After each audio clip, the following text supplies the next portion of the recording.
जय भीम, जय भीम, जय भीम। बाबासाहेब आंबेडकर आणि छत्रपती शिवाजी महाराज हे जर माझ्या अंगात घुसले ना तर एका हातात तलवार आणि एका हातात कलम असेल। तुम्ही जे काही मान सन्मानानं केलेलं राहता ना या देशामध्ये, माझ्या विश्वरत्न डॉक्टर बाबासाहेब आंबेडकरांचे उपकार आहेत। तुम्ही कुठल्या जातीचे आहात मला माहित नाही, तुम्ही आमच्या माता भगिनी आहात, पण तुमच्या सगळ्यांचा बाप लक्षात ठेवा डॉक्टर बाबासाहेब आंबेडकर आहे। सर्वप्रथम मी नेहमीप्रमाणे माझ्या आई वडिलांनाच नतमस्तक होतो। त्यांनी मला फुलासारखं सांभाळलं आणि त्याच्यानंतर मला कळले ते छत्रपती शिवाजी महाराज ते कुठल्या एका जातीचे, धर्माचे आणि कुठल्याही पंथाचे नव्हते।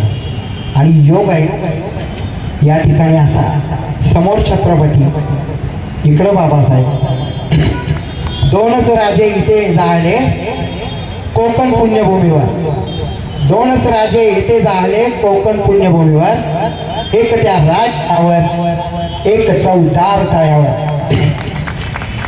या ठिकाणी अनुसूचित जाती जमाती आयोगाचे सचिव जे बोलले, संपूर्ण महिला वर्गाला मी सांगतो, संपूर्ण महिला वर्ग जो भारतामध्ये ममता दिदींपासून आमच्या मोलमजुरी करणाऱ्या भगिनीपर्यंत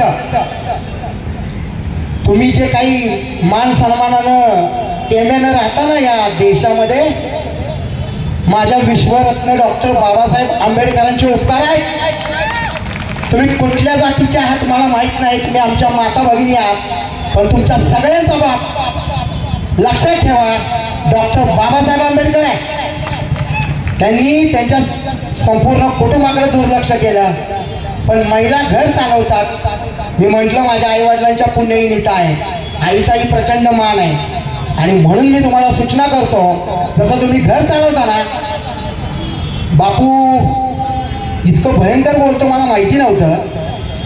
इथं सर्व पक्षांचे नेते, मला वाटलं होतं मीच ॲग्रेसिव्ह आहे या भारतामध्ये, पण बापू मी आता तुला गरज म्हणजे हे की बाबा सांगितलं की आमच्या समाजाचा वापर करून घेता, भेळ देता, वडापाव देता। मी एकच सूचना करतो,